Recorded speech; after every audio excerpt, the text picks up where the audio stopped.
Bien, que el Señor les bendiga, hermanos. ¿Cómo han estado? Bien, es una alegría enorme estar juntos nuevamente. Queremos agradecer al Señor por la oportunidad que nos da de reunirnos con libertad. No hay duda que hay lugares en nuestro mundo donde ese no es el caso. Hay persecución y nosotros tenemos libertad de expresión y podemos crecer en la palabra de nuestro Dios y esa es una tremenda bendición. Una bendición el poder regresar a la palabra, poder abrir nuestra Biblia, abrir nuestro corazón delante de nuestro Dios y suplicar que Él pueda hacer la obra a través de su palabra. Estamos regresando, hermanos, al libro de Proverbios. Estamos en una serie en el libro de Proverbios y hemos venido tratando varios temas que tienen que ver con la sabiduría que el libro de Proverbios nos brinda.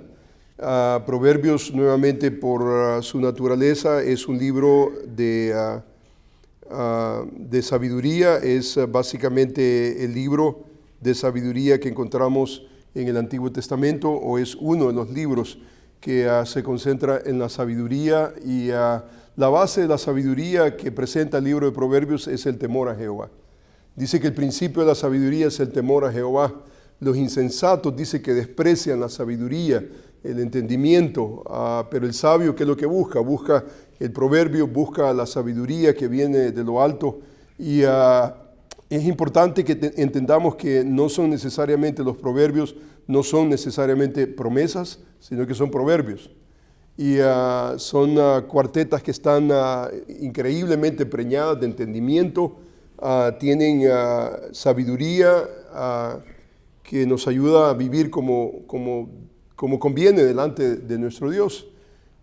Es la sabiduría que encontramos en ese libro, y el día de hoy estamos regresando a este tema que tiene que ver con la preocupación, con el descontento, y estamos básicamente atando el libro de Proverbios con esos temas que son importantes. La palabra básicamente usual que ocurre en el libro de Proverbios es lo que ustedes ven allí en pantalla. Especialmente este es el pasaje que vamos a tratar el día de hoy, el capítulo 12, versículo 25, que dice: la congoja. Esa palabra congoja es la palabra que se entiende como ansiedad, como angustia. Y nuevamente estamos regresando a este pasaje de la Escritura. No es primera vez que estamos tratando con el pasaje, pero dice la Escritura de la siguiente manera: la congoja en el corazón del hombre, ¿qué hace? Lo abate. O sea que la congoja va a tener un resultado, abatimiento. O sea que un corazón acongojado es un corazón abatido. Y entonces el proverbio básicamente está estructurado en una manera simple. En momentos encontramos nosotros proverbios de comparación, en momentos encontramos proverbios de contraste. En este caso, más, si usted se da cuenta, no tiene acento.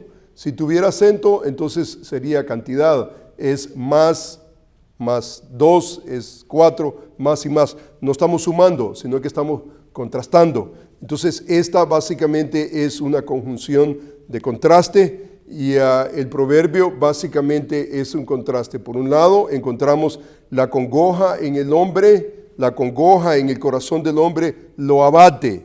Pero por el otro lado, la buena palabra, ¿qué es lo que hace? Lo alegra. O sea que si usted se da cuenta, el contraste es muy interesante, porque ¿qué es lo opuesto de congoja? Lo opuesto de congoja, ¿qué es conforme a este pasaje? Hermano Raulito, ¿qué es lo contrario de la congoja? Perfectamente bien, la alegría, ¿no es cierto? Dice el versículo bíblico que lo alegra. Ahora, si usted se da cuenta, la congoja en el corazón del hombre dice que lo abate. O sea, el resultado de un corazón acongojado básicamente es abatimiento. Y entonces esa es convulsión, eso es no estar perturbado, no pensar bien, no procesar la vida apropiadamente. Pero por el otro lado dice que la buena palabra lo alegra. Ahora vamos a observar esa expresión de la buena palabra en unos momentos, pero si usted se da cuenta, vea lo que hacen otras traducciones. Por ejemplo, en inglés utiliza la palabra, en lugar de congoja, es anxiety, ¿verdad? Y entonces nuevamente está en el corazón, in the heart of the man, que lo que hace, weighs him down, lo pesa, lo carga. O sea, en otras palabras, la ansiedad, que lo que es, no solamente es abatimiento, pero lo carga innecesariamente. Aquí está el hombre ansioso y básicamente anda con una carga en sus hombros que simplemente es innecesaria, La alegría, ¿qué es lo que hace? La alegría es liberarlo de esa carga, Y entonces es importante que nosotros entendamos la estructura de ese pasaje de la Escritura. Ahora, dice, por ejemplo, en otra versión, por ejemplo, la Biblia de las Américas dice la ansiedad, utiliza la palabra ansiedad, no usa la palabra congoja, sino ansiedad. En el corazón del hombre dice que lo reprime, mas la buena palabra dice que nuevamente lo alegra. Mire que lo que hace la NIV dice la angustia abate el corazón del hombre, pero una palabra amable dice que lo alegra. Nuevamente, la consistencia de la palabra alegría está ahí de por medio. Esto es lo que hacen las versiones contemporáneas. Ahora, esa palabra es muy interesante. La palabra congoja nuevamente es una palabra que se puede traducir como ansiedad, angustia, afán es otra palabra y se refiere a la ansiedad causada por la falta de lo necesario o una mala noticia. O sea, sabemos nosotros de una mala... No le dieron el trabajo, por ejemplo. Estaba soñando, deseando por el trabajo, no le dieron el trabajo y entonces, ¿qué es lo que resulta eso? Ansiedad. El doctor le dice, por ejemplo, tiene que venir a mi clínica el día de hoy, observamos en sus exámenes anormalidades y necesito discutir las impresiones. Y entonces, ¿eso qué es lo que hace? De momento eso lo carga, ¿no es cierto? Estaba escuchando, por ejemplo, a un hermano que me decía que fue de vacaciones y entonces en su vacación básicamente hizo gastos izquierda y derecha, usó su tarjeta de crédito y entonces usó su tarjeta por todo lugar. Cuando ya terminó todo, ya venían de regreso y toda una semana pasó en el viaje, no utilizó la tarjeta, pero él no se había dado cuenta que la tarjeta la había perdido. Vino a visitar a un amigo aquí en Pasadena y entonces dejó la tarjeta en la casa de este amigo. Y entonces él no se había percatado que había perdido su tarjeta. Cuando llegó a la casa, después de una semana, venía del este él, llegó a la casa y entonces en el buzón recibió una carta de su amigo diciéndole, mira, perdiste tu tarjeta, la dejaste en mi casa y aquí está tu tarjeta, se la mandó. Y entonces cuando él abrió, entonces la impresión de él fue, wow, gente honrada todavía en el mundo, qué alegría. Y entonces, pues no pasó a más. Pero él dice, si yo hubiera sabido esto en el momento que salí de California, que se me había perdido mi tarjeta, ¿qué hubiera pasado con él? Pum, pum, pum, ¿verdad? Hubiera comenzado a desarrollar una ansiedad, una carga innecesaria, y yo creo que la ansiedad, esta situación de la vida es común para todos, está a la puerta constantemente. Cada situación de la vida, es más, unos son más propensos a la ansiedad que otros, ¿no es cierto? Algunos saben manejar la ansiedad más que otros, pero si usted se da cuenta, todos por igual, como seres humanos, somos propensos a la ansiedad. Alguien que dice que no es propenso a la ansiedad, no es solamente ansioso, pero también mentiroso. O sea, es la realidad. O sea, negar la realidad que, digamos, pasamos por episodios en la vida y entonces, ¿qué es lo que ocurre? Por ejemplo, vamos con el doctor y entonces el doctor nos dice, por ejemplo, señor Sánchez tiene un cáncer. Y entonces, buena noticia. ¿Es buena noticia? No es una buena noticia. Usted no quiere escuchar eso, ¿no es cierto? No quiere escuchar eso. Ahora, la pregunta es, ¿está usted contento con que el doctor le dijo, tiene cáncer? Bueno, la respuesta, ¿cuál sería? La respuesta sería, bueno, no, porque yo no estoy esperando eso, pero por el otro lado hay un cierto tipo de contentamiento. ¿En qué sentido? En que por lo menos usted sabe hoy lo que no sabía hace 5 minutos. Tiene cáncer. Y entonces, ¿qué es lo que ocurre con eso? Por lo menos usted puede decir, ok, I'm going to fight it. I'm going to fight cancer. I don't care. Pero yo voy a pelear en contra de eso. Usted puede, por lo menos, ya que usted sabe eso, es cierto que usted no quiere escuchar eso. Pero por el otro lado, ya usted tiene una información que hace 5 minutos no tenía. Y entonces aquí la pregunta es, ¿qué es lo que nosotros vamos a hacer con esa realidad? Ahora, es cierto que la tendencia nuestra, ¿cuál es? Ansiedad, depresión. Caemos nosotros en estados deprimentes. Ahora, eso cualquiera lo hace. Eso es como caminar cuesta abajo, ¿no es cierto? Cuesta abajo hasta las piedras. Pero de abajo para arriba es de entrenamiento, es de esfuerzo, es de dedicación. Y yo creo que el tratar con la ansiedad es cuesta arriba. Aunque la tendencia está ahí natural de todos. Escuchamos una noticia y la noticia no nos llama la atención. La noticia de alguna manera nos agobia. Y eso es lo natural. Tal vez estaba esperando que me dijeran sí al trabajo. No pasó. No estamos contentos. Ok, está bien. Me dijo el doctor, tengo cáncer. No estoy contento. Pero por lo menos puedo iniciar un nuevo episodio. Maduramente eso puede ser muy constructivo. Digamos, si yo tengo una perspectiva apropiada, yo puedo tratar, digamos, con esa realidad en maneras apropiadas. Ahora, el libro Proverbios me enseña que la congoja en el corazón del hombre dice que lo abate, lo pesa. Ya tener el problema del cáncer es una cosa, y emocionalmente tener una carga ya es otra cosa. O sea, la noticia de decir, por ejemplo, no tiene trabajo, ya ese es un asunto, es una realidad, no lo podemos alterar. Pero tener que estar en una situación de carga, una carga emocional extra, ya esa es ansiedad. No tenemos que vivir así, no tenemos que vivir con esa carga, no tenemos que vivir con esa congoja, simplemente no tenemos que hacerlo.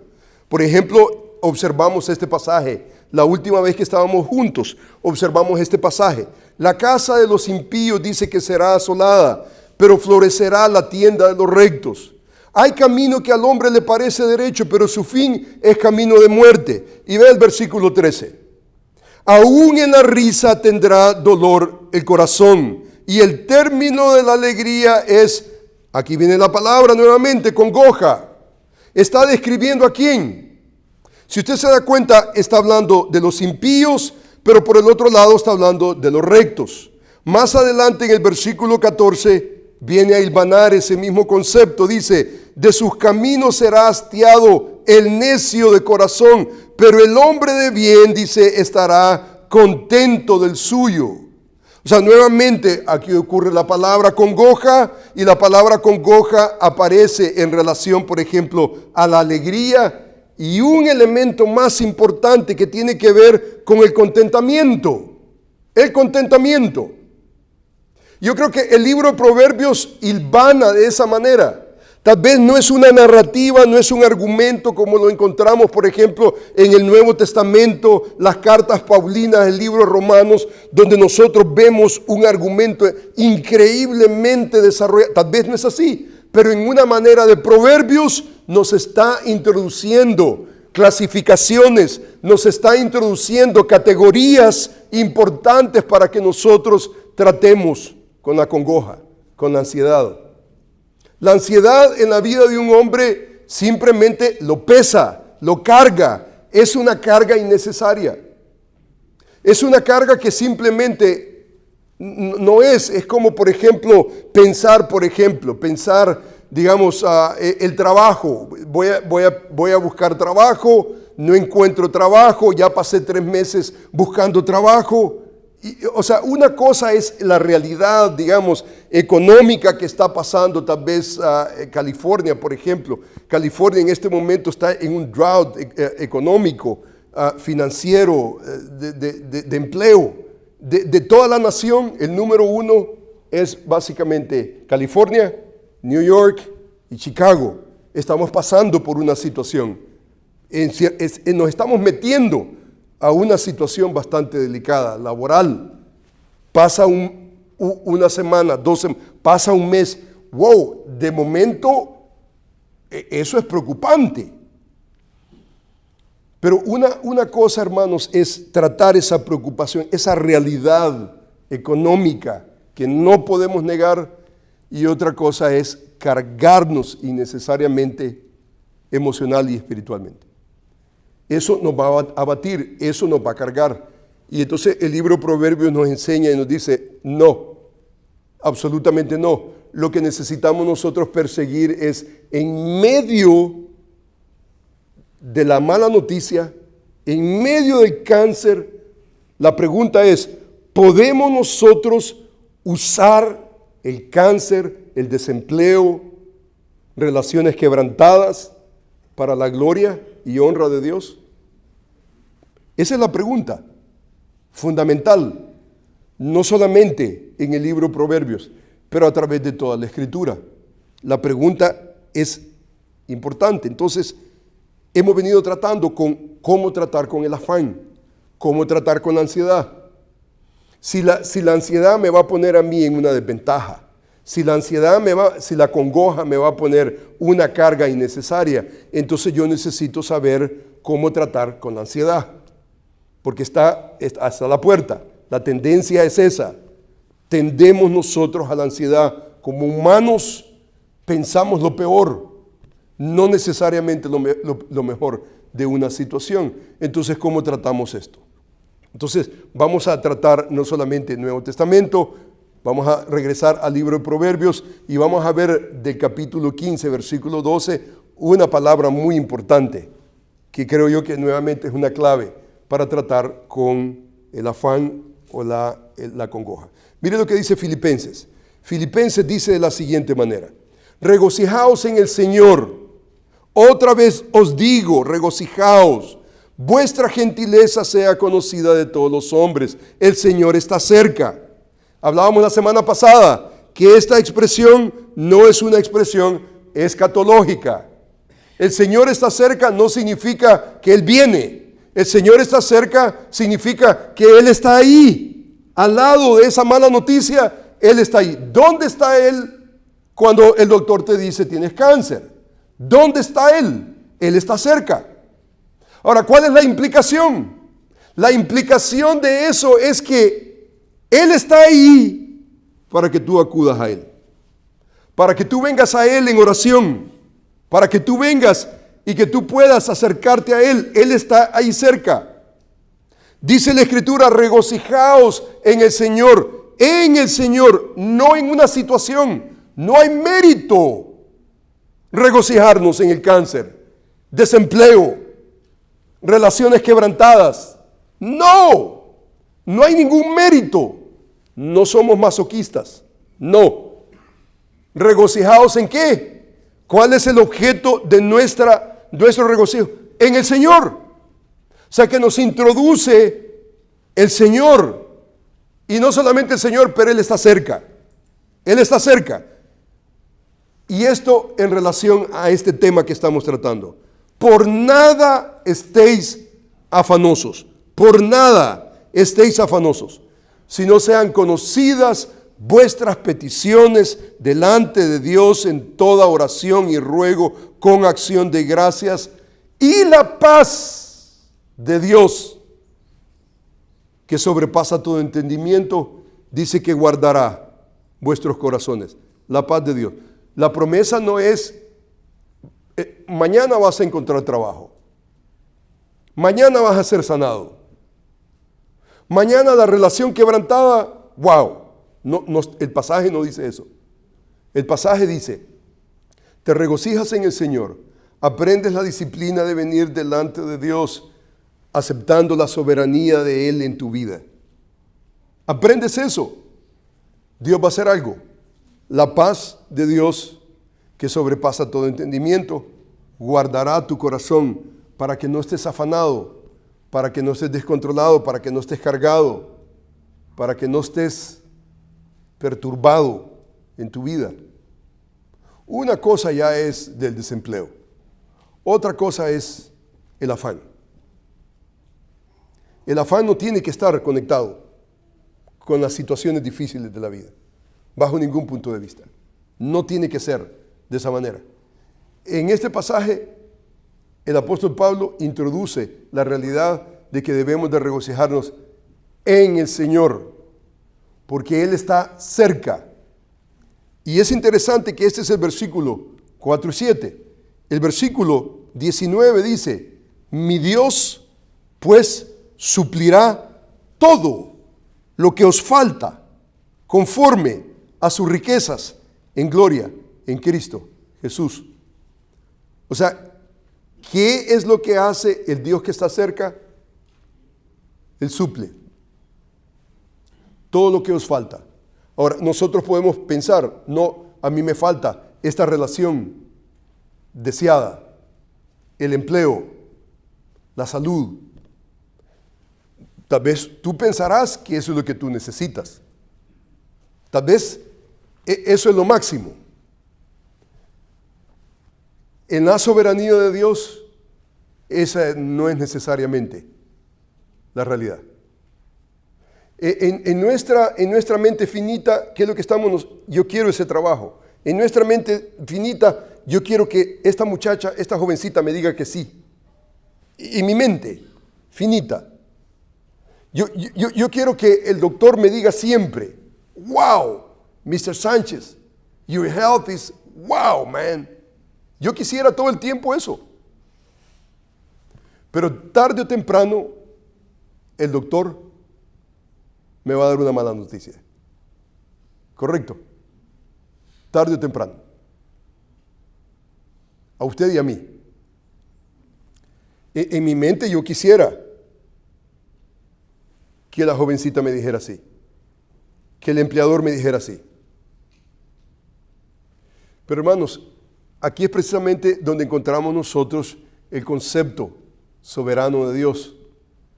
Dios tiene otros pensamientos.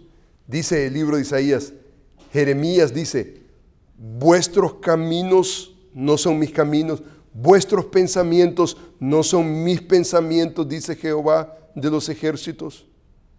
O sea, necesitamos entender que la dimensión en la cual Dios se mueve es muy diferente a la nuestra terrenal. Nosotros estamos aperitados al tiempo. Nosotros estamos finitos, no importa cuánto nosotros nos esforcemos, estamos en este cuerpo de muerte, estamos en este lado de la eternidad, no lo entendemos todo, no entendemos todos los designios de Dios. Lo único que a nosotros nos queda es regocijarnos en el Señor siempre. Otra vez os digo, regocijaos. Aparentemente, digamos humanamente, lo que necesitamos es esto. Pero en el calendario y en la perspectiva divina es muy probable que eso no es lo que nosotros necesitamos. Muy probable que esa no es la realidad. Mire, por ejemplo, este pasaje de la Escritura. No lo tengo aquí en mis notas, pero me estoy recordando de este divino principio bíblico. Mire conmigo 2 de Corintios. Mire 2 de Corintios y vea usted conmigo el capítulo 12. Mire el capítulo 12. 2 de Corintios. Observe usted conmigo este pasaje de la Escritura. Aquí está el apóstol Pablo hablando de su experiencia personal. Y mire qué interesante lo que dice la Escritura. En el capítulo 12, el versículo 1, mire lo que dice esta palabra. ¿Lo tenemos, hermanos? Amén. Mire lo que dice este pasaje. Ciertamente no me conviene gloriarme, pero vendré a las visiones, a las revelaciones del Señor. Conozco a un hombre en Cristo que hace 14 años, si en el cuerpo no lo sé, si fuera del cuerpo no lo sé, Dios lo sabe. Fue arrebatado al tercer cielo. ¿Quién fue ese hombre? Está relatando su propia experiencia, pero la está relatando en una manera tácita, no directa ni concreta, porque no quiere gloriarse. Y dice el versículo 3, conozco al tal hombre, si en el cuerpo, fuera del cuerpo, no lo sé, Dios lo sabe, que fue arrebatado al paraíso, donde oyó palabras inefables que no le es dado al hombre expresar. De tal hombre me gloriaré, pero de mí mismo en nada me gloriaré, sino en mis debilidades. Sin embargo, si quisiera gloriarme, no sería insensato, porque diría la verdad. Pero lo dejo para que nadie piense de mí más de lo que ve en mí o oye de mí. Y para que la grandeza, vea usted, versículo 7, y para que la grandeza de las revelaciones no me exaltasen desmedidamente, me fue dado un aguijón en mi carne, un mensajero de Satanás que me abofetee. Y mire esta cláusula de propósito: para que no me enaltezca sobremanera. Ahora aquí viene la dimensión humana, la dimensión divina. Dice la Escritura que me fue dado ese aguijón en la carne para que no me enaltezca sobremanera, respecto a lo cual 3 veces he rogado al Señor. ¿Qué es lo que ha pedido al Señor? Quítamelo. ¿Y qué le ha dicho al Señor? Dice la Escritura, 3 veces dice, he rogado al Señor que me la quite, que la quite de mí. Y me ha dicho, bástate mi gracia, porque mi poder se perfecciona en la debilidad. Por tanto, de buena gana me gloriaré, más bien en mis debilidades, para que repose sobre mí el poder de Cristo. Por lo cual, por amor de Cristo me gozo en las debilidades, en afrentas y necesidades, en persecución, en angustia, porque cuando soy débil, entonces soy fuerte. O sea, aquí está la dimensión humana. 3 veces he orado al Señor, quítamelo de mí. Yo no lo quiero. Este aguijón yo no lo quiero. Yo sé que ha habido mucha especulación en identificar el aguijón. Y podríamos nosotros pasar toda la noche pensando en diferentes escenarios de lo que es ese aguijón. Pero si usted se da cuenta, el versículo, por ejemplo, 10, pone en perspectiva lo que él está atravesando. Dice, por lo cual por amor a Cristo me gozo en las debilidades, afrentas, necesidades, persecuciones, angustias. Pablo tiene en mente ¿qué cosa? No lo mejor de la vida. No es lo mejor de la vida. Algunos relacionan, por ejemplo, el aguijón en la carne en el contexto, comenzando del capítulo 10, los que perseguían al apóstol Pablo. Pero si usted se da cuenta, estas 4 categorías envuelven eso. Porque una de las categorías, la número 4, es ¿qué cosa? Persecución. Pero si usted observa, las 5 categorías no es lo óptimo. No es por algo que usted pueda orar y decir, yo voy a orar por esto. absolutamente no. ¿Qué es lo que oramos? Quita de mí la necesidad, la persecución, la debilidad. O sea, eso es lo que en nuestra manera humana. Pero usted observa que Dios nos da no solamente capacidades para poder experimentar cosas que tal vez otros no tienen, que no se les he dado, por ejemplo, las revelaciones de las cuales le está hablando, pero con esas revelaciones Dios dice, mira, si yo te dejo solamente con esas revelaciones, las probabilidades es que, ¿me entiendes?, te vas a gloriar y entonces alguien soberbio, Dios no lo puede usar, no puede usarlo. Entonces, con las revelaciones, con experiencias magníficas, únicas, en la economía de Dios, Él nos trae ese aguijón. Es tan severo para nosotros que nosotros venimos delante de Él y le decimos, Señor, quítalo de mí. Y el Señor dice, bástate mi gracia. Bástate mi gracia. Mi gracia se perfecciona en la debilidad. O sea que cuando pensamos nosotros en esta realidad, digamos, de la ansiedad, digamos, ansiedad nosotros pensamos es la ausencia de situaciones conflictivas, pero eso no tiene absolutamente nada que ver.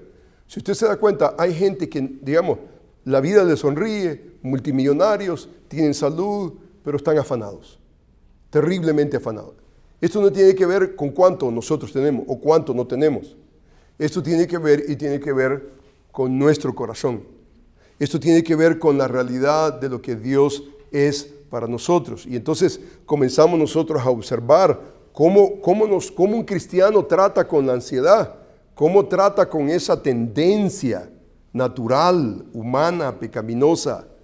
Esa ansiedad, por ejemplo, entre los americanos hoy en día, por ejemplo, es el estilo de vida, es lo natural, entrar en esa ansiedad. Pero la ansiedad, si usted se da cuenta, es una tentación. La ansiedad es básicamente una actitud pecaminosa que está cuestionando la soberanía de Dios. Yo no me merezco esto. Yo no me merezco esto. Yo oro, Señor, quítalo de mí. Y Dios dice, bástate mi gracia. Si usted se da cuenta, el pasaje que estamos observando, en este pasaje de la Escritura, dice la Escritura que la paz de Dios, las cosas no van a alterarse tal vez, pero la paz de Dios que sobrepasa todo entendimiento va a guardar nuestros corazones. Y hermanos, eso es una bendición. Tengamos o no tengamos. Tengamos relación, no tengamos relación, tengamos salud, no tengamos $1,000,000 o no tengamos, no se trata de cuánto tenemos, se trata de una postura de corazón. Por eso cuando leemos el carácter, este es el carácter de Dios, este es el carácter de Dios. Y entonces, hermanos, en el tiempecito que tenemos ya hemos observado este pasaje de la Escritura. Este es el Señor Jesús, Mateo capítulo 6. Y entonces en este pasaje el Señor Jesús añade el concepto del afán. Y si usted se da cuenta, en 3 ocasiones el Señor Jesús dice, no os afanéis. Dice, no os afanéis. Dice la Escritura constantemente, no os afanéis. O sea que el tema de todo este párrafo tiene que ver con ¿qué? Con el afán. Tiene que ver con el afán. O sea, constantemente el Señor Jesús está hablando del afán. Ahora, observe usted conmigo, por ejemplo, estas 3 preguntas importantes. Número 1, ¿cuál es la causa del afán en ese pasaje bíblico? ¿Es el afán una enfermedad conforme a ese pasaje de la Escritura? Por ejemplo, ¿cómo tratamos con el afán? O sea, la solución conforme a este pasaje de la Escritura. Ahora, estoy introduciendo el concepto de enfermedad. ¿Por qué? Porque el día de hoy en nuestros medios, por ejemplo, se tiene en consideración que el afán, la ansiedad es un desorden fisiológico, psicosomático. Por ejemplo, se habla de ADD, por ejemplo. Se habla, por ejemplo, de Attention Deficit Disorder. Por ejemplo, se habla acerca de Obsessive Compulsive disorders. Por ejemplo, desórdenes que están ahí en la mente y entonces a eso es un desorden, es una enfermedad. Y entonces, si digamos, la ansiedad es una enfermedad, es una cosa. Si, por ejemplo, el beber, por ejemplo, es una enfermedad, es una cosa. Si, digamos, las drogas es una enfermedad, es una cosa. Si la pornografía es una enfermedad, entonces esa es una cosa diferente a cómo la Escritura presenta, por ejemplo, el afán y la ansiedad.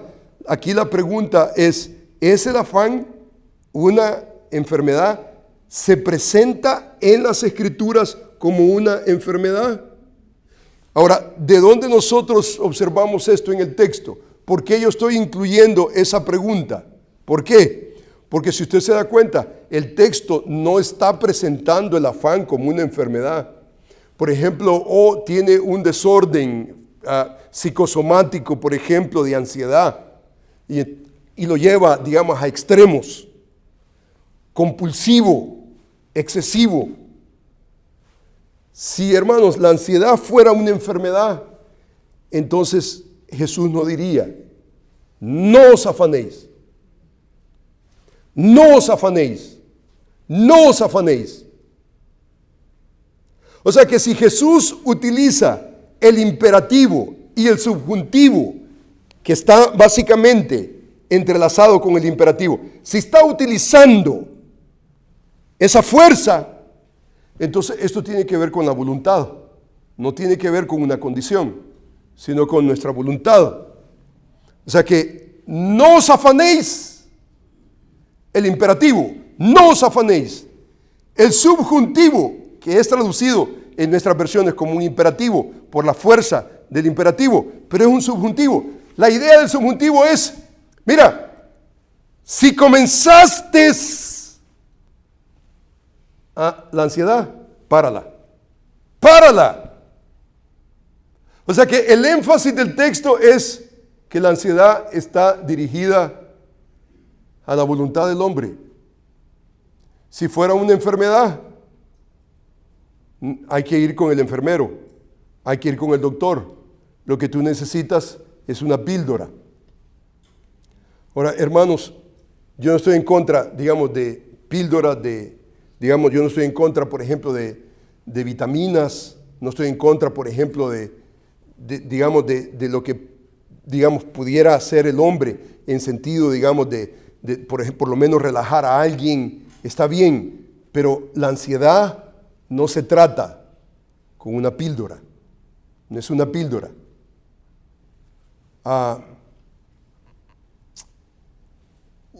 Vamos con el doctor y el doctor no puede científicamente probar que, digamos, hay un desorden, pero se le llama un desorden y se le llama una enfermedad. La Biblia no le llama enfermedad. Esto es un asunto del corazón, es un asunto evolutivo. No os afanéis. Es algo de la voluntad. Está dirigida al corazón del hombre. Y entonces, si usted observa cuál es el problema del afán, conforme a este pasaje de la Escritura, cuál es el problema del afán conforme a este versículo bíblico. Alguien encontró el pasaje. El hermano Ramos encontró el pasaje. ¿Cuál es el problema del afán? ¿Por qué nosotros nos afanamos? ¿Por qué nosotros nos afanamos? Mire lo que dice el pasaje. Por tanto os digo, dice Jesús, no os afanéis por vuestra vida. Dice, ¿qué habéis de comer o qué habéis de beber? Y por vuestro cuerpo, ¿qué habéis de vestir? ¿No es la vida más que el alimento y el cuerpo más que el vestido? Mirad las aves del cielo, que no siembran, ni ciegan, ni recogen en graneros, y vuestro Padre Celestial las alimenta. ¿No valéis vosotros mucho más que ellas? ¿Y quién de vosotros podrá, por mucho que se afane, añadir a su estatura un codo? Y por el vestido, ¿por qué os afanáis?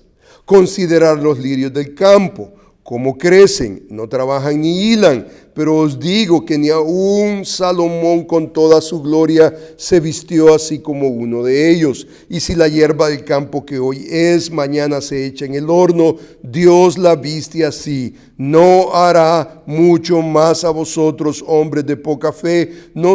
Dice, no os afanéis pues diciendo que comeremos o que beberemos o que vestiremos, porque los gentiles buscan todas estas cosas. Los gentiles que no tienen conciencia de Dios buscan todas estas cosas. Pero vuestro Padre Celestial sabe que tenéis necesidad de todas estas cosas. Mas buscad primeramente el reino de Dios y su justicia, y todas estas cosas os serán añadidas. Así que no os afanéis por el día de mañana, porque el día de mañana traerá su afán. Basta a cada día su propio mal. La pregunta nuevamente es, ¿cuál es la causa del afán? Conforme a este pasaje de la Escritura. ¿Lo observaron? ¿Lo observaron, hermano? La falta de fe. Ok, en una palabra es poca fe. Ahora, usted se da cuenta que los expertos en lingüística, lexicográficos, básicamente han comprobado que esta palabra en el primer siglo no existía. Básicamente lo que sugieren es que Jesús inventó ese concepto de poca fe. Poca fe. O sea, ¿el problema cuál es? El problema es poca fe. Ahora, ¿poca fe en qué sentido? ¿En relación a qué? En relación a mirad, en relación a, por ejemplo, dice la Escritura, considerad. O sea, el pasaje está haciéndonos ver situaciones patéticas, concretas, pero no solamente situaciones. Mirad las aves de los cielos, considerad los lirios del campo. Pero esto en relación a qué? Otra dimensión. Y si usted se da cuenta, esta dimensión tiene que ver con esta realidad. Dice la Escritura, por ejemplo, dice, mirad las aves de los cielos que no siembran, ni ciegan, ni recogen en granero, y vuestro Padre Celestial, usted se da cuenta que dice vuestro, un pronombre posesivo, ¿en relación a qué? ¿A las aves de los cielos? No. ¿En relación a quién? A nosotros, ¿no es cierto? O sea que nuestro Padre Celestial no es el Padre de las aves. Es nuestro Padre, vuestro Padre Celestial. ¿Qué hace con una criatura insignificante? ¿Qué hace? No siembran, dicen, ni no recogen granero. Vuestro Padre las alimenta. ¿No valéis vosotros mucho más que ellas? O sea, ¿qué significa este concepto de fe? ¿Qué significa ese concepto de fe? Continuemos leyendo. Mire lo que dice el versículo. ¿Y quién de vosotros podrá, por mucho que se afane, añadir, dice a su estatura un codo? Y por el vestido, ¿por qué os afanáis? Considerad los lirios del campo, cómo crecen, no trabajan ni hilan. Pero os digo que ni aun Salomón con toda su gloria se vistió como uno de ellos. Y si la hierba del campo, que hoy es y mañana es echada en el horno, Dios la viste así. Dios así la viste. O sea, Dios ha establecido la hermosura de las flores, la belleza de los lirios del campo. Dios le ha dado esa belleza sin igual. Pero al final del día sigue siendo hierba. Y dice el versículo bíblico que es echada en el horno. Y dice que Dios la viste así. ¿No hará mucho más a vosotros, hombres de poca fe? ¿Qué tiene que ver esto de poca fe con considerar la naturaleza, las aves de los cielos, considerar, por ejemplo, los lirios del campo. Hoy son, mañana se secan, son echadas en el horno. Dios las viste así. Dice, no hará mucho más a vosotros, hombres de poca fe. O sea, a la pregunta, ¿cuál es la causa del afán? ¿Cuál es el problema? Si usted se da cuenta, no es ir con el doctor, no es ir con, ¿me entiende?, agarrar unas píldoras. En la economía de Jesús, ¿cómo tratamos con el afán? El afán es, ¿qué cosa? A la luz de este pasaje bíblico. Roberto, Cora, ¿cómo podrías tú conceptualizar esta idea? Poca fe, Dios está ahí, Dios está cerca, ¿correcto? Los lirios del campo, las aves de los cielos, Él las alimenta, las viste así, no hará mucho más a vosotros, hombres de poca fe. El problema es poca fe alrededor de lo que Dios es, lo que Dios hace con la naturaleza. Nosotros estamos en otra categoría, a las aves de los cielos, a los lirios del campo. Somos de más valor. Entonces, cuando hablamos de poca fe, ¿qué es lo que significa eso? ¿Cómo podríamos nosotros verbalizarlo? ¿Cómo podríamos declararlo? ¿Cómo podríamos concebirlo? Hermano Roberto Cora. Una cosa es como trata de una perspectiva correcta por las preguntas que Jesús está haciendo sobre la vida más importante, sobre el Señor como alimento. Entonces creo que es creer esa verdad del valor que tiene nuestra vida y sobre el vestido y el valor que nosotros tenemos comparado con lo que Dios hace con la misma creación. Entonces eso nos debería llevar a nosotros a tomar una deducir y apropiarnos de esa verdad del carácter de Dios. Okay. Entonces, por causa del carácter de Dios, Muy bien. alimenta, cuida, vestido, todas estas cosas. Entonces, de nuevo, yo veo la creación, entonces yo tengo que realizar algo sobre mi vida y sobre el carácter de Dios. Okay. Y tengo que aferrarme a esa verdad que se supone que ya disipe toda la ansiedad. Ok, muy bien. Entonces, digamos, la dirección no es ir con el doctor, el psicólogo. No, la dirección no es esa. La dirección es tratar con esa perspectiva de vida, ¿no es cierto? Es un asunto evolutivo, no es una enfermedad, no es algo físico. Ahora, no hay duda que la ansiedad va a manifestarse en nuestro cuerpo físico, pero el problema no es físico. El problema tiene que ver con nuestro corazón. En otras palabras, el Señor Jesús está tratando de ayudar a los discípulos a tratar con esa tendencia del afán. ¿Cómo lo tratamos? No con una píldora. Lo tratamos con entender el carácter de Dios. Este es el carácter de Dios. Jesús dice, el problema de ustedes es que son de poca fe en el sentido de creer de quién es Dios y lo que Él le hace, no solamente por su creación, aves de los cielos, los lirios del campo, pero tú eres su hijo, tú eres su hija. ¿Cómo no hará mucho más contigo y conmigo? Ahora, esto no quiere decir de que Él va a decir, mira, lo que yo quiero es que la muchacha me diga que sí. Tal vez esa no es la voluntad del Señor para ti. Entonces, ¿qué es lo que significa todo esto? Lo que esto significa es que yo voy a esperar en la soberanía de Dios. Yo no voy a imponer. Yo quiero ese trabajo y si no es ese trabajo me vuelvo loco. Y entonces, ¿dónde vas a terminar? Si no me dan el trabajo a mí, yo le pongo fuego a la fábrica. Hombre, ¿hasta qué punto? ¿Hasta dónde vamos a llegar? Y si usted se da cuenta, yo creo que eso de, por ejemplo, de obsesión, gente que se obsesiona increíble, yo creo que esos son grados son grados de ansiedad. Lejos completamente de Dios.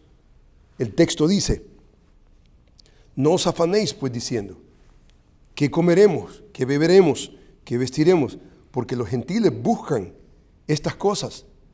Los gentiles buscan, eso es lo natural, buscan las cosas que son de este mundo, lo horizontal.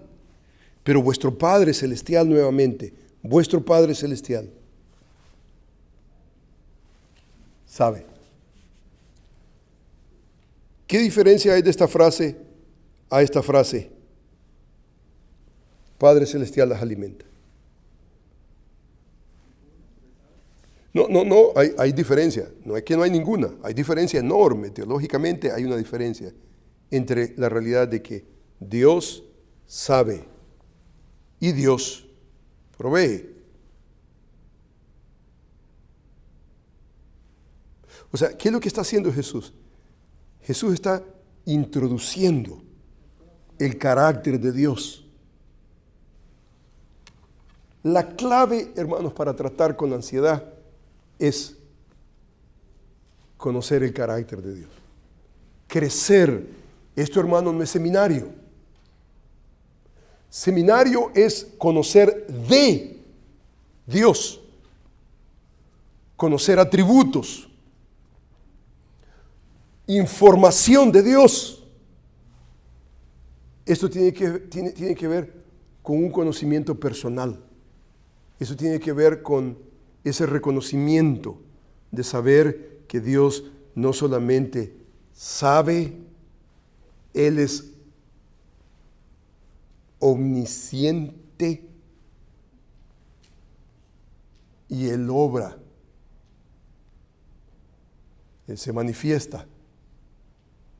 Dice la Escritura que Dios sabe que tenéis necesidad de estas cosas. Él sabe que necesitas trabajo. Él sabe que necesitas esa relación. Él sabe que necesitas. Él sabe. ¿Y por qué no lo da? Usted se da cuenta que Él a mí no me pregunta. Él a mí no me viene y no me dice a mí, no tampoco al hermano, a nadie, a ninguno de nosotros. Él no tiene la obligación de venir y consultar. Yanira, ¿y qué te parece a ti? No le dice, no le pregunta. No. Él es absoluto. Él lo sabe todo. Y Él sabe exactamente lo que cada uno de sus hijos necesitan. Al punto que Pablo experimenta algo único, revelaciones de Dios. No le he dado al hombre. Pero con eso le da un aguijón en la carne. ¿Para qué? Para que no se destruya en el proceso. Eso, el aguijón no nos gusta la revelación. Pero Dios trata con nosotros en maneras increíbles. Y entonces observamos nosotros algo muy interesante. Si usted se da cuenta, aquí no solamente vemos, la ansiedad no es un asunto de enfermedad. Apela no a una píldora, sino que apela a nuestra voluntad, a nuestro corazón. Pero no solamente eso, el problema primario es que somos hombres de poca fe. O sea, que no creemos el carácter de Dios, no creemos que Él sabe, no creemos tampoco que Él puede actuar. Dice la Escritura, mas buscad primeramente el reino de Dios y su justicia, y luego las demás cosas os serán añadidas en conformidad a la soberanía de Dios, a la voluntad de Él.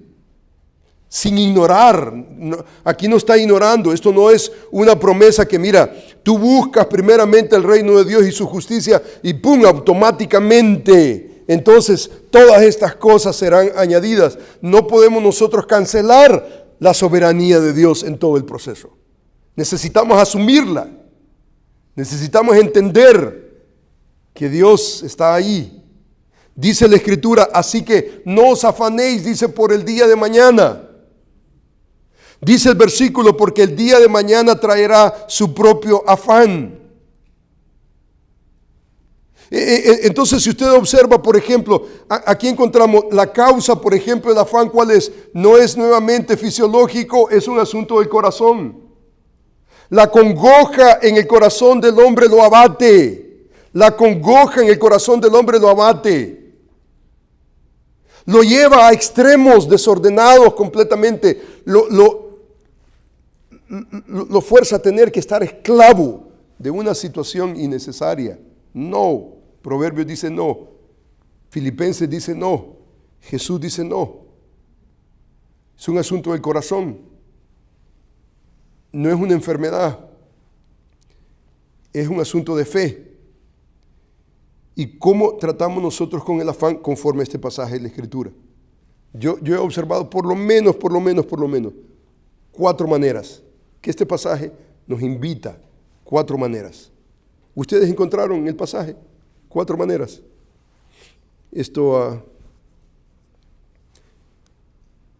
Si el afán es un asunto de voluntad, yo voy a evitar. Evitar significa luchar en contra del afán. I'm gonna fight it. Afán no es para mí la opción. Número 2, yo debo de confiar en la provisión soberana de Dios. Él sabe mi necesidad y si Él no me ha dado apertura para algo, yo no voy a forzar las cosas. Yo voy a buscar primeramente el reino de Dios y su justicia. Yo me voy a ocupar en las cosas que yo puedo. Primeramente significa, en el orden de muchas cosas que pudiéramos pensar, esto viene primero. ¿Y qué es lo que viene primero? Primero dice la Escritura, el reino de Dios, su justicia. Las demás cosas serán añadidas en relación a la soberanía de Dios. Yo debo de aprender a vivir y debo de aprender a vivir un día a la vez. Y yo le pregunto a usted, ¿qué significa vivir un día a la vez? ¿Qué significa vivir un día a la vez? ¿Alguien pudiera pensar? Ok, muy bien. No voy a pensar en el día de mañana. Ahora, ¿significa eso que yo no voy a hacer planes? Por ejemplo, soy dueño de compañía y entonces yo tengo que hacer calendario para los siguientes 6 meses. Tengo que hacer planes, por ejemplo, tengo que comprar una maquinaria, me va a costar $1,000,000 y entonces, ¿significa eso? ¿Qué significa a la luz del pasaje de la Escritura vivir un día a la vez? No pensar en el día de mañana. Si usted se da cuenta, esto no tiene que ver nada en lo absoluto con no planear, no anticipar, que lo vamos a ver en unos momentos, pero vivir un día a la vez a la luz del pasaje de la Escritura, que es lo que significa. Lo que significa, hermanos, es lo siguiente. Vivir un día a la vez significa que Dios no nos ha dado el día de mañana. ¿Usted se da cuenta? Usted y yo podemos morir hoy. ¡Pum! Hermana María, ¡pum!, cayó. Ella está pensando estar en la fiesta del hermano el día sábado, pero hoy es miércoles. El día de mañana todavía no está. El día de mañana no es tuyo. Dios no te lo ha dado. Vivir un día a la vez significa, mira, yo no puedo vivir en el mañana. Ahora, yo puedo tal vez prepararme si, digamos, mi hermano va a tener su cumpleaños el día sábado. Yo puedo planear, yo puedo decir, ok, tengo que llamar al catering company, porque, ¿me entiende? Quiero tener tacos, ¿verdad? Y entonces yo no voy a cocinar. Yo no veo problema, pero la realidad es que no puedes estar preocupado por el día de mañana. Entonces, Dios no te ha dado el día de mañana. Lo que Dios te ha dado es el día de hoy. Y entonces vivir un día a la vez significa que Dios nos ha dado el hoy, no el mañana. ¿Y para qué vamos a estar nosotros preocupados por el mañana cuando todavía el día de mañana no existe para nosotros? El día de mañana no existe para nosotros. Es iluso pensar y preocuparnos por lo que no es. La perspectiva que Jesús nos está enseñando en este pasaje es que el mañana no puede ser el enfoque nuestro, sino el hoy. El hoy tiene suficientes desafíos para tratar. ¿Para qué queremos nosotros preocuparnos por algo que no existe? No quiero ir al médico porque yo no sé qué es lo que me van a decir. Come on, grow up. ¿No es cierto? Este día te ha dado, ve y trata. Y tenés que enfrentar lo que sea necesario enfrentar. O sea, ahora es importante el entendimiento del pasaje. Lo que Jesús no está diciendo es que no podemos nosotros planear por el día de mañana, sino conectar aún esto con el afán. Estas son las categorías que básicamente el Señor Jesús nos enseña en cómo tratar con el afán. Por ejemplo, mire lo que dice este pasaje de la Escritura. Dice, vamos ahora los que decís, hoy y mañana iremos a tal ciudad y estaremos allá 1 año, traficaremos y ganaremos. Yo creo que el problema, aquí no hay problema necesariamente. Este Santiago no está necesariamente hablándonos que esto es necesariamente malo. Lo que es malo, ¿qué es? Dice, cuando no sabéis lo que será mañana, porque ¿qué es vuestra vida? O sea, no sabéis si el día de mañana va a llegar para ti. No, tú no sabes, pero el problema es mayor. Ciertamente es neblina que se aparece por un poco de tiempo y luego se desvanece. En lugar, dice, de lo cual deberías de decir, esta es la clave. Si el Señor quiere, viviremos y haremos esto y aquello. Si el Señor quiere. Ahora, si el Señor quiere, es igual a ¿qué?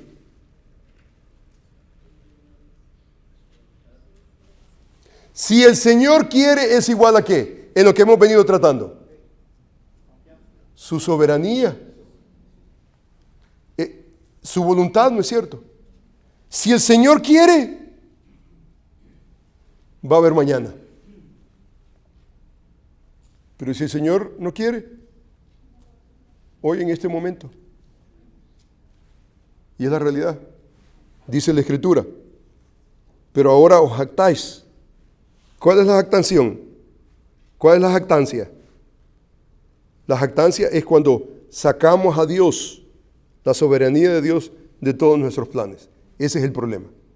El problema no es planear. El problema es sacar de la ecuación al que no podemos sacar, que es nuestro Dios, y creer en su soberanía, en su grandeza, saber de que Él alimenta a las aves de los cielos. Yo soy su hijo, yo valgo más que Él. Él sabe, Él no va a ignorar.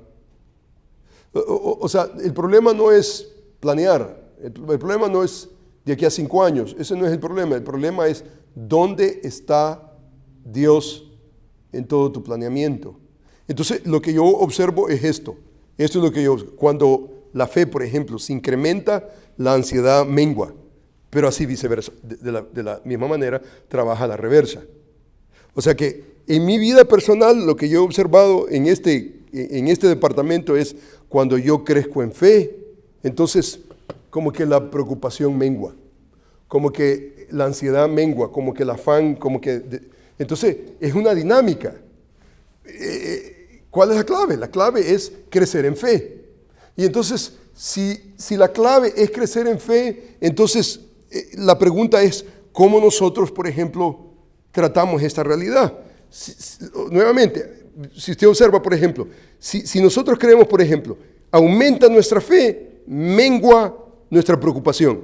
¿Por qué? Porque entonces nosotros estamos no solamente acercándonos al Dios vivo, que está en control del cielo y de la tierra. Las cosas no dependen de lo que pasa, de mi bank account, no depende de eso. Del trabajo que tengo, la relación de salud, no depende de eso, depende del soberano Dios que está en control del cielo. Crezco yo en fe. Y entonces veo a mi alrededor y yo digo, ¿por qué? ¿Por qué? Miren lo que hace el salmista. Este es el salmista. El salmista dice, ten misericordia de mí, oh Dios, porque me devoraría el hombre, me oprime combatiéndome cada día. Esta es la situación de él. Todo el día mis enemigos me pisotean. Increíble, vea usted, dice, ten misericordia de mí, dice, oh Dios, ten misericordia de mí. ¿Por qué? Dice, porque me devoraría el hombre. ¿El hombre? ¿Cuál hombre? El que combate, que me oprime, combatiéndome cada día. Mis enemigos, porque muchos son los que pelean contra mí, dice, con soberbia. Y mire qué interesante este pasaje siguiente. Este pasaje es muy interesante. Dice, en el día que temo, yo en ti confío. En el día que temo. Otras versiones dicen, cuando temo, confío en ti. Cuando temo, confío en ti. No es que sí temo. No, es cuando temo. En el caso del salmista, ¿qué es lo que está ocurriendo a su alrededor? Enemigos buscan cómo destruirlo. ¿Estás preocupado, salmista? David está escribiendo, ¿estás preocupado? ¿Y cuál es la respuesta? Sí. Ignorarlo, ¿qué sería? Afanado y mentiroso. Él dice, en el día que temo, ¿qué es lo que yo hago? Entonces, a medida que nosotros nos acercamos en confianza al Señor, que es el que está en control de todo, a medida que me voy fortaleciendo, tal vez mi cuenta de banco no está como debería de estar, tal vez las relaciones con el jefe no son las óptimas, tal vez, todo en el horizonte no se pinta bien. Y eso es una invitación ¿a qué? Al afán. Pero en el afán, cuando me afano en ti, confío en Dios, dice el versículo, dice, en Dios alabaré su palabra, en Dios he confiado, no temeré qué pueda hacerme el hombre. ¿Por qué? Porque la ecuación en la vida del salmista, en la ecuación de la vida está Dios. Entonces, si este es un asunto de fe, si este es un asunto de creer lo que Dios nos enseña en su palabra, entonces este es un asunto nuevamente de esta realidad. Así que la fe es por el oír y el oír por la palabra de Dios. O sea, si yo quiero fe, viene por el oír y viene por oír la palabra de Dios. Esto para mí ha sido crucial para crecer en mi fe. La preocupación está a la puerta, está ahí tocando a la puerta. Esa es nuestra tendencia natural. Si regresamos al pasaje con que comenzamos, el pasaje dice de la siguiente manera, y voy a capitalizar solamente en una palabra y terminamos. La congoja, dice, la ansiedad en el corazón del hombre, ¿qué hace? Lo abate, lo carga. Ese no es el escenario que queremos. ¿Cuál es el escenario que queremos? Lo que queremos es lo contrario, más la buena palabra. La buena. ¿Cuál es la clave para alegrar el corazón? La buena palabra. Ahora, ¿de qué palabra está hablando el proverbio? ¿De qué palabra? Ahora, mire por ejemplo este pasaje de la Escritura. El de grande ira llevará la pena, y si usa de violencia añadirá nuevos males. O sea, ya tiene un problema. ¿Cuál es el problema de este presunto? Airado. Se llama Juan Airado. Pobrecito, ya está mal. Dice, de grande ira llevará la pena. Ya hay un problema. Y si usa de violencia, ¿qué va a hacer? Añadir más males o nuevos males. Escucha el consejo y recibe la corrección para que seas sabio en tu vejez. Muchos pensamientos hay en el corazón del hombre, mas el consejo de Jehová permanecerá. Contentamiento, nuevamente, es a los hombres hacer misericordia, pero mejor es el pobre que el mentiroso. Este pasaje añade algo muy interesante. Añade dos cosas importantes que tienen que ver con ese concepto de la buena palabra. Yo lo que ando buscando es, ¿qué cosa? Es alegría, no la congoja. Yo tengo que pelear en contra de la congoja. Entonces, la palabra, la buena palabra es lo que yo quiero, porque la buena palabra, ¿qué es lo que va a hacer? Entonces, se preguntará, digamos, ¿la palabra de quién? ¿Del rey? ¿La palabra del jefe? ¿La palabra de quién? Yo creo que el mismo libro de Proverbios creo que nos ayuda a entender el concepto de la palabra. Yo creo que el pasaje, especialmente este pasaje, tiene que ver, por ejemplo, con él, dice el consejo sabio. Escucha, dice el consejo. Recibe la corrección. ¿De quién podría ser ese consejo y esa corrección? Podría ser del padre, podría ser de la madre, podría ser de un pastor, podría ser de un hermano. Pero lo más importante acá no es solamente el consejo, que puede venir tal vez de una persona, de un individuo. Lo importante acá es que el consejo es ese consejo que viene de Jehová a través de la vida de un padre, a través de la vida de un pastor, a través de la vida de un hombre, a través de mi hermano. O sea, en otras palabras, si usted se da cuenta, esta es una invitación importante para el ministerio que nosotros hacemos. Esta es consejería. Esta es la mejor consejería que nosotros pudiéramos hacer.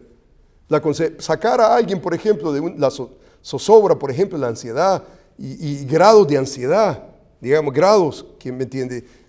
Podemos nosotros clasificarlo y el mundo son expertos para encontrar de alguna manera esas clasificaciones. Podemos nosotros. La clave es buscar esa alegría del corazón. ¿Y cómo nosotros tratamos eso? Lo tratamos con la palabra de Dios, con el consejo, con la corrección, que está en relación al consejo de Jehová, que permanece para siempre, permanecerá. Ese consejo que viene de Dios a través de la vida de un hombre, a través de la vida de una mujer, es lo que va a tratar con mi alma. Eso me va a llevar a mí. Por eso creo yo que sea la predicación, sea la consejería, hermanos, no importa, digamos, la situación que pudiéramos pensar, si es público o es privado, hermanos, el ministerio de la palabra en la vida de otros, en la vida de los hermanos que están alrededor, nos da a nosotros la capacidad de poder alegrar nuestro corazón. Esta es una lucha. Y hermanos, la realidad es que peleamos con la ansiedad no solos.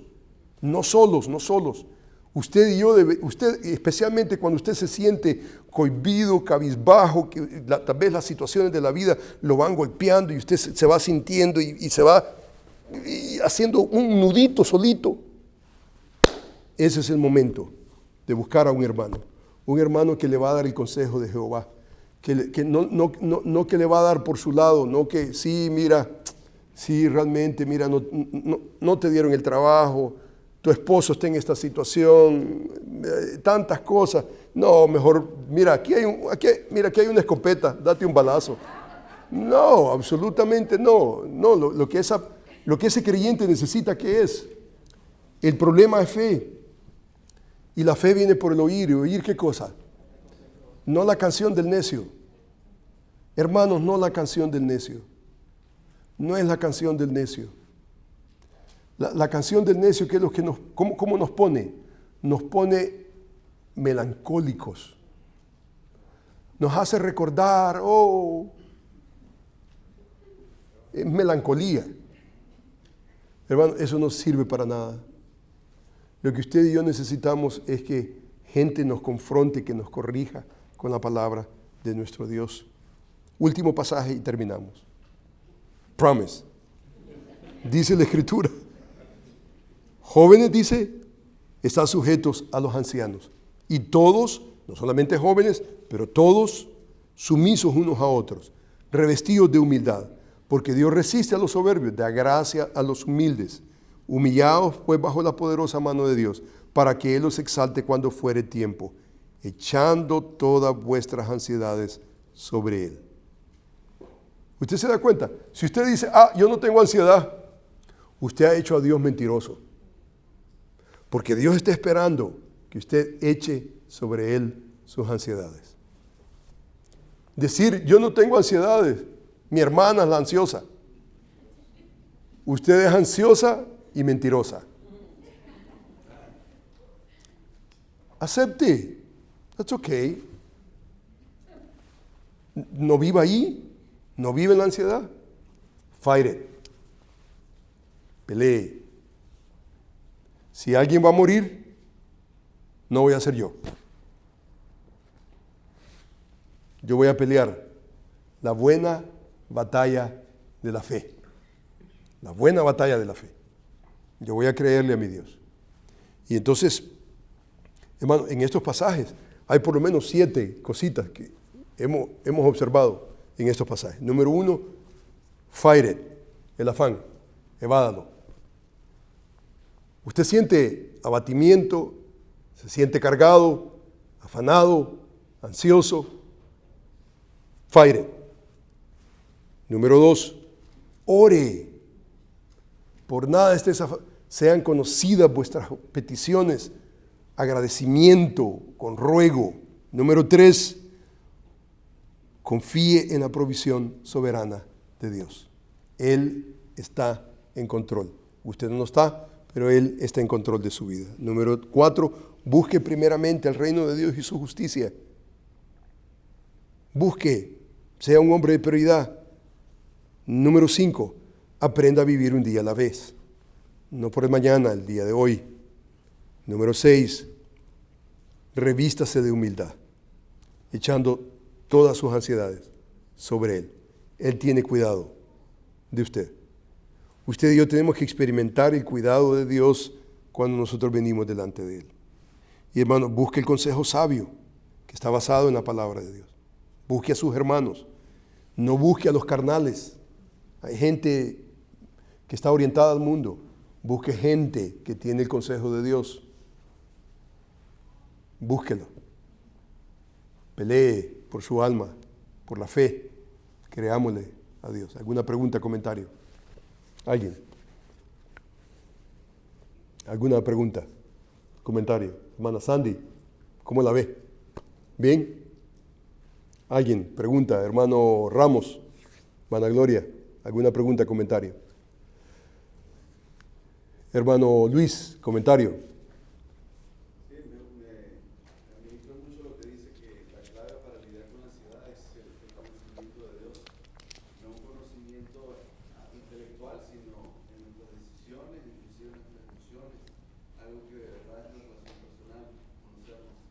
Amén. Interesante concepto, definitivamente. ¿Alguien más? Comentario. Hermana. Sobre los atributos de Dios, Sí. como el carácter de Dios, pienso que es muy importante verdaderamente conocer todos esos atributos de Dios para luego Apoderarse de eso. Claro, claro. Y yo creo que, digamos, en los atributos de Dios podemos nosotros conocer la teología de los atributos de Dios mecánicamente, intelectualmente, y esa es una cosa a diferencia de procesar eso y traerlo a nuestro corazón y apoderarnos, saber de que Dios está cerca, Dios está ahí y Él sabe mi corazón y Él sabe mi afán. Echad vuestras ansiedades sobre Él. Él está esperando de que nosotros vengamos. Y dice la Escritura que al que viene a Él, dice, no lo echa fuera. Él va a estar allí y Él nos va a atender. Oremos al Señor. Sí, hermanita, coge. Sí. Bueno, hombre de poca fe significa no creerle a Dios. Entonces, ¿qué significa incrementa? ¿Qué hace crecer mi fe? Tiene que ver con, ¿me entiende? Conocer, ¿me entiende? A Dios más cercanamente, en una manera no solamente intelectual, pero en una manera personal. Y entonces crecemos nosotros en fe. Crecemos en fe. Ahora, ¿cómo lo vamos a conceptualizar sin medida? Hoy tengo un cuarto, mañana tengo... No, yo creo que no es esa la dirección, pero sí nosotros incrementamos nuestra fe. Y otra cosa también que debemos nosotros tener cuidado, digamos, y eso es aprender a vivir un día a la vez, en el sentido que el que crea estar firme, mire que no caiga. El que crea que está, ¿me entiende?, fortalecido en su fe, mira, la Escritura nos enseña, no creas, no pienses que, ¿me entiende?, cada situación la vamos a poder encarar. Tenemos que siempre, en cada momento, esperar en nuestro Dios. Entonces, poca fe significa no creerle a Dios. No creer que, mira, alimenta a los pajarillos, la hierba del campo, pero a ti no. Ese es hombre de poca fe. Hombre de fe, un hombre que se fortalece en fe, es un hombre que aprende a creerle a Dios, su carácter y su bondad. Vamos a orar, hermanos, demos gracias al Señor. Amantísimo Padre, gracias te damos, Señor, por el libro de Proverbios. Gracias te damos por la Escritura en general, porque nos ayuda a tratar con la ansiedad. El mundo piensa en la ansiedad como una enfermedad. La Escritura no lo presenta como una enfermedad, sino como una tentación, un pecado, un problema del corazón. Y Señor, queremos tratar la ansiedad como lo es. Y yo suplico en el nombre de Jesús que tú nos des, Señor, la capacidad de poder crecer en fe, de poder aumentar en fe, de poder, Señor, creerte a ti, saber de que tú estás ahí y que tú sabes y que tú obras. Señor, yo te agradezco por la bendición de poder abrir tu palabra.